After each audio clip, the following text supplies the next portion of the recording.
Yeah, like I used to be called Baby Cap, skinniest guy on the team, and I just thought, you know what, like if I'm gonna do this, I want to be coming from being skinny because that's the story.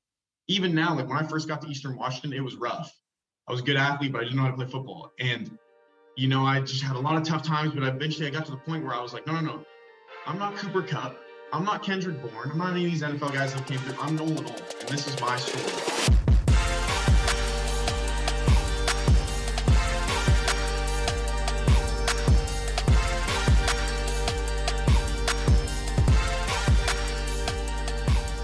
Welcome back to another episode of The Burn. I am Ben Newman, and I know you have this down by now. Every single week, we're going to bring you an episode of a story of an athlete, an entertainer, an entrepreneur, somebody from the business world, people attacking the highest levels of their performance. And what I've recognized in our work, working with some of the highest performers to ever walk the face of the earth, that why and purpose is not enough. It comes down to that underlying burn, and it's that burn that ignites why and purpose that then causes people to be disciplined in their action every single day. And so today is no exception. We have a very special guest for you. And what's special about this is Nolan actually reached out to me. And Nolan, who's a college football player at Eastern Washington University, which we'll get into that. I got some fun stories about Eastern Washington. But he reached out saying that he watches the show, fan of the show, understands my work with guys collegiately and as well as in the NFL. And he said, man, I got a powerful story that I want to share. And he just poured into sharing his story. And I was like, yeah, the answer is a yes. Nolan, it is a yes that we are going to have you on The Burn. And Nolan, I just want to say, number one, I appreciate you reaching out. I love how you show up in life. I love your story. Just so you guys know, before we hit record, he said, I've already been to meetings. I've already caught balls off the jug machine, which typically the balls off the jug machine is extra work for those of you receivers out there that listen to the show. That's typically extra work. That's the unrequired work that we talk about. So Nolan, I appreciate how you show up, and I was very excited to have you on the show, and now you're here. So welcome to The Burn. Thank you so much, Ben. Like I said before we hopped on, it's such an honor to be on here with you and to be able to learn from you. And like I said, like just it's so cool that you responded to me. And we share that FCS bond here, so I appreciate that. I'm excited to get going here. Well, what Nolan's referring to with that FCS bond is when I was at North Dakota State, and Coach Kleiman and the North Dakota State Bison provided me with my first ever opportunity to work with a college football program. And it was a absolute blast being able to start there. My first year was Carson Wentz's senior year, and it was a fifth straight national title. Well, one of the three national championships that I was a part of at North Dakota State, we played Eastern Washington, and your current coach, Coach Best, I will never forget. I mean, he stood up at the breakfast. For those of you listening, if you can picture this, I don't know why they had us do a barbecue the night before. You put us in the same room to have breakfast together. I mean, it's a trip. It's like we're about to fight these men for 60 minutes, and you keep putting us in the same room together. And Best got up there, even though we ended up, no pun intended, got the best of you that day and won the national championship and beat you guys. I knew he was building a special program and carrying on the tradition of the strength of Eastern Washington's program because of how he communicated, the confidence, the belief he had in his players. And it was great to have that opportunity. Even though we came out ahead, you're at a special place in Eastern Washington, Nolan. I appreciate that a lot. Here's actually where I want to start, and this will be a surprise for you, hopefully. Not many individuals come from Canada to play college football in the United States. And that's something a lot of people don't realize, that there's not a lot of football being played up in Canada. Yes, there's Canadian football, but it's not the way that it is here in the United States. The level of competition is not the same. So you really have to have a driven individual. And I learned this from my guy, John Mechie at the University of Alabama. So I know you know all about Mechie. I knew you were going to smile when I said that. one of John Mechie's goals, he ended up just getting drafted by the Texans, and he's an inspirational story, battling cancer right now, unable to play in his rookie season in the NFL. But Mechie coming from Canada with the odds stacked against you to play in the United States, just like the odds are stacked against you to come play in the United States, there was an edge. There's an edge that I always felt in my conversations with Mechie that he showed up with, and he had that edge on the field. And Nolan, this is one of the main reasons why I said yes to the interview with you. It was your work ethic, it was your courage, but it was because I felt the same thing from you. And it was that edge that you have when you come from Canada because you're doubted, right? People are saying, how are you going to come to the United States and play college football? Do you understand it's different here? And so I heard it from Mechie over the years, but I'd love to hear it from you. How much did that fuel you growing up as a kid in Canada? And is that part of your burn today? Oh, yeah. And even you talking about John Mechie, yeah, it's a guy that I definitely look up to, very familiar with.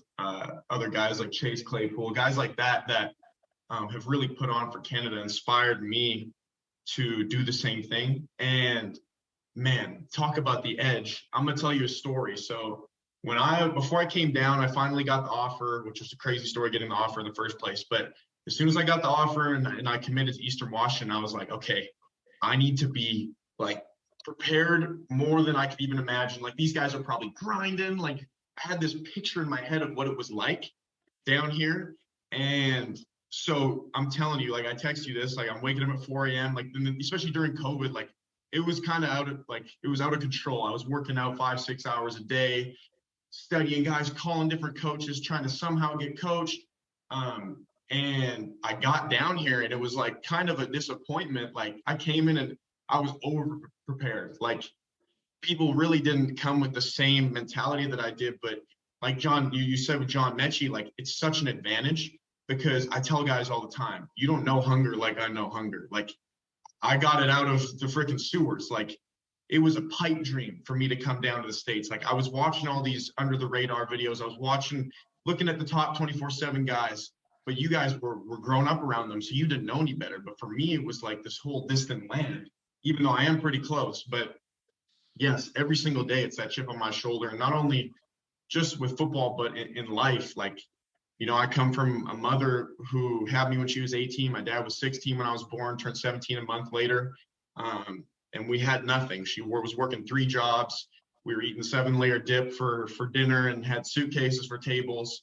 And so, like, that chip comes all the way back from then, but it's always like, I've always been the underdog. But that is, like you're saying, that is my edge, because it gives me the hunger and the work ethic. And like, I'm not talented at all. I just got here off of pure hustle and determination. That's it. Well, one thing I know was not given to you, and you guys can go check out his Instagram to see the shape that Nolan has got himself into. But Nolan, tell us, because you were skinny. I mean, you were a undersized kid. I mean, skinny, thin, not a lot of weight. You probably had some doubts. And even though there's some people listening, I know you're from the business world, you might not even watch sports, you may not watch, but this still relates to you because there's something you're facing right now where you're saying that's not possible for me. And so I want you to take us to the mindset where you had this big dream, you wanted to play football, but you had this skinny little frame, which is now a very built frame, but you had this skinny little frame. Take us back to maybe some of that self-talk that you had about, can I even build the body that will allow me to compete at that level? Man, and it's crazy you say that. Like, people used to call me Baby Gap. I was the skinniest guy on the team. I got made fun of all the time. And like I was telling you, like, I've always been the underdog. And for me, I don't know. I had a feeling that God, like, chose me, and like, I know you're very, very big in your faith. Like, for me, faith was huge. Like, he put this calling on my heart to go D1. And I was guided. And I just knew no matter what, it was going to work out. And I had seen so many examples in front of me. Like, my mom came from nothing to something. And I just knew, like, growth mindset was just intertwined into who I was right from the get-go. And there was just so many people that came into my life at the right time. And I think it's because I was very opportunity focused. That's what I tell a lot of people. Like, you're so caught up in what you're doing that you're not even seeing these opportunities. They're passing right in front of your face. And yeah, like I used to be called Baby Gap, skinniest guy on the team. And I just thought, you know what, like if I'm going to do this, I want to be coming from being skinny because that's the story. Even now, like when I first got to Eastern Washington, it was rough. Like I just didn't know how to play football really, right? And I was a good athlete, but I didn't know how to play football. And, you know, I just had a lot of tough times, but eventually I got to the point where I was like, no, I'm not Cooper Kupp.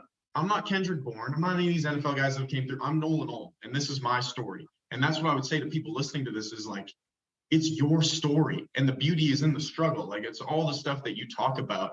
And the mindset that kept me going is the thing that really changed my life was, and this is a really funny story, but it's true. Before I went to this big family vacation in Hawaii we were going to take, we had lost a game, my junior varsity in my ninth grade year. And, you know, I'm sitting on the field and it was like that first little dribble of like you say, the burn, the fire inside. And I'm sitting there on the field and I'm just looking around and I'm like, I'm just done. I'm done being average. I'm done being good. Because I was a good player, you know, in Canada, like you said, there's not a lot of competition up there.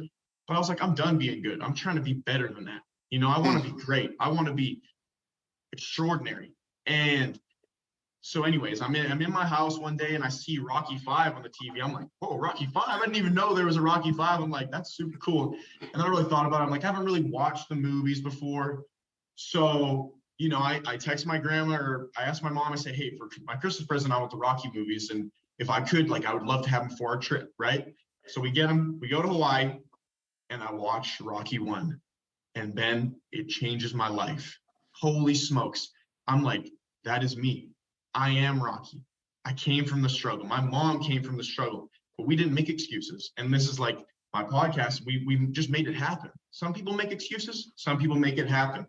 And I watch these movies and I'm seeing them work out. And I'm like, I'm just going to start doing that. I didn't have any plan. Like so many people wanted to wait for the perfect time. No, I just was like, yeah, I'm just going to go. So I got back home. I watched these Rocky movies and specifically the third one. There's a scene, which I don't know if you're familiar with them, Ben, but of course. Yeah, the third one, when Apollo's training him and Rocky's just like in the dumps, right? And he's hitting him and hitting him. And he said, what's going on, Rock? Right? And Rocky goes, I'll do it tomorrow. And Apollo goes, there is no tomorrow. That was the theme of my life from then on. There is no tomorrow. Now. Take action in the now. The only thing that's real is in the now. Like greatness only happens in the present moment. There is no greatness in the future. There is no greatness in the past. It's what you're doing right now. Like you talk about the process. So I came back and started waking up at 5 a.m., lifting in my basement, unfinished basement, just like, you know, it's like out of a movie. Going to the CrossFit gym at night with my dad. I had a really good connection there. And I didn't even know I want to go D1, but that's where this, like you talk about the burn, that's where it started. And that's what got me from the skinny, not talented, very like not confident kid to where I am now. So that's the part of the story that I love. It's just your passion, it's your energy, it's the connection to the process that it takes to drive success. Now you mentioned their names. That was part of what I wanted to get to surprise you, although I knew you would know that I knew at least one of them, although I've got a great connection, to both of them. But Cooper Kupp, I've had the opportunity to spend some time with and work with in my time with the Los Angeles Rams. And then, of course, Kendrick Bourne is now catching footballs from my guy, Mac Jones. So it's pretty unique that you and I also have that connection with the two biggest receivers that have come from Eastern Washington that are now the example for you that it can be done from a school like Eastern Washington.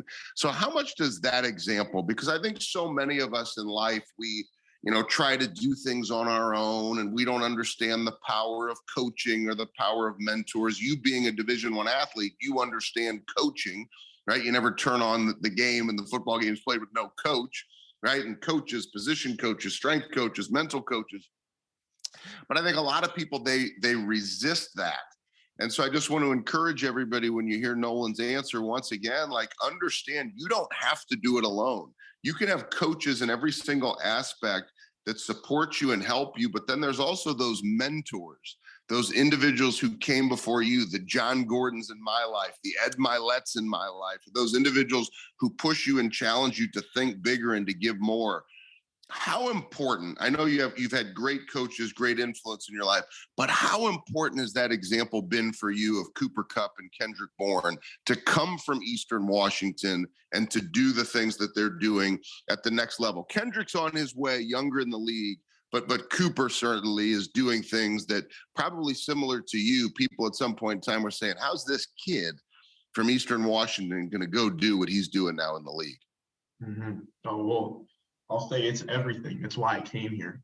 I used to watch, there's a video of Coop, and it's a pregame special they do of him.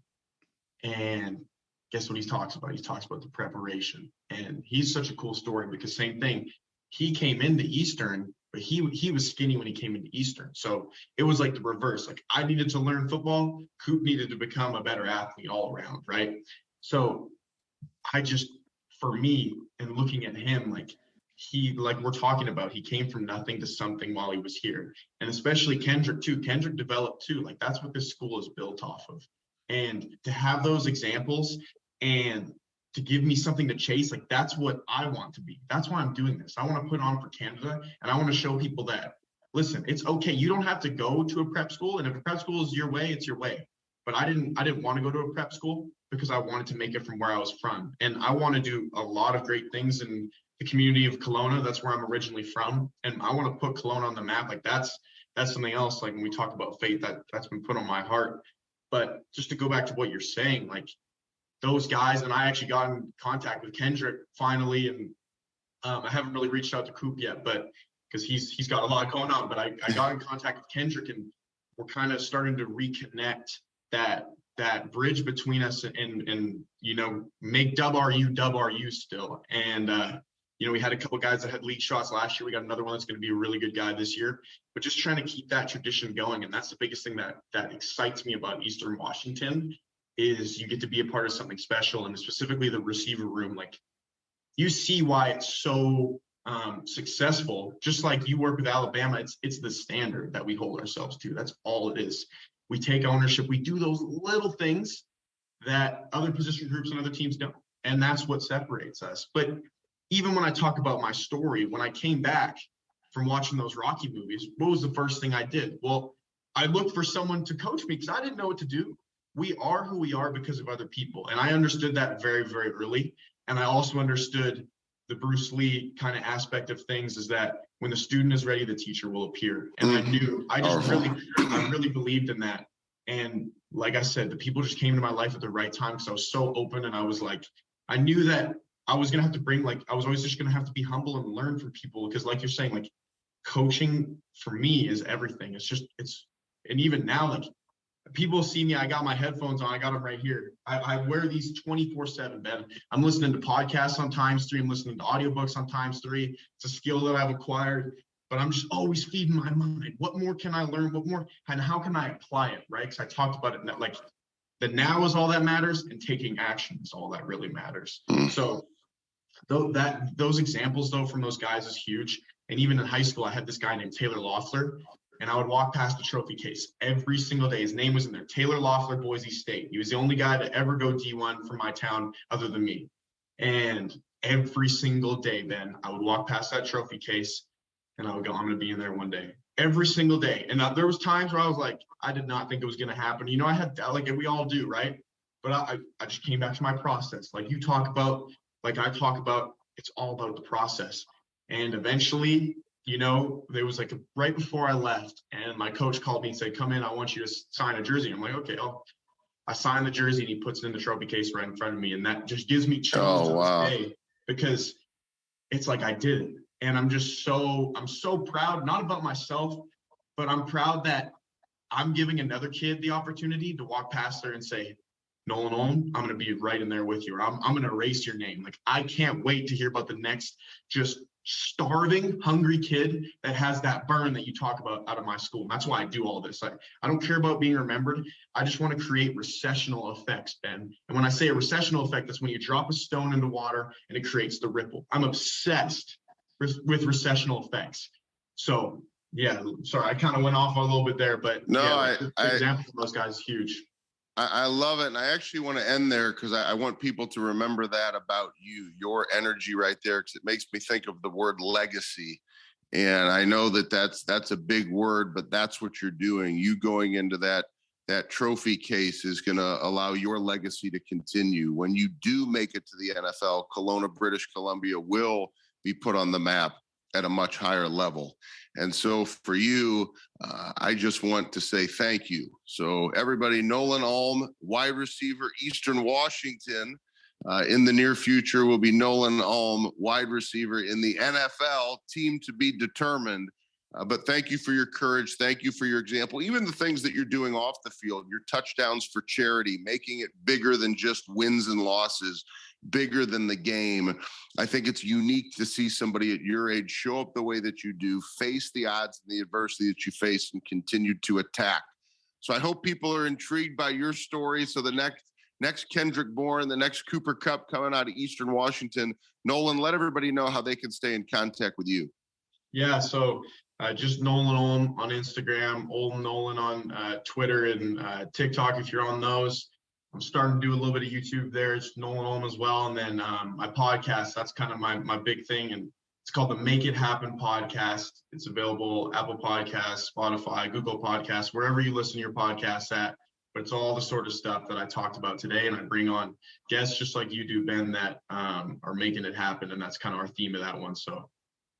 Well, Nolan, I appreciate how you show up. Keep attacking every day. Keep doing that extra unrequired work, catching those jugs. My guy, Devontae Smith, who's now making big waves, and I love continuing to have the opportunity to impact him in the NFL.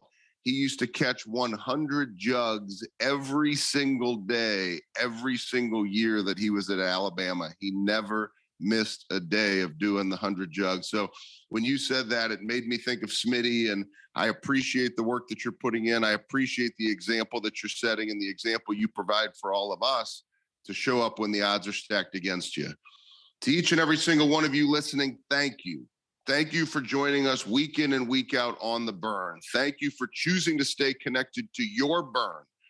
And if Nolan's story isn't an example of the power of what The Burn is, then you better just keep coming back for more, because I promise you the burn will be the difference to ignite your why and purpose and to connect you to that discipline action that'll enable you to perform at your highest level. This is The Burn, and we'll look forward to seeing you next week.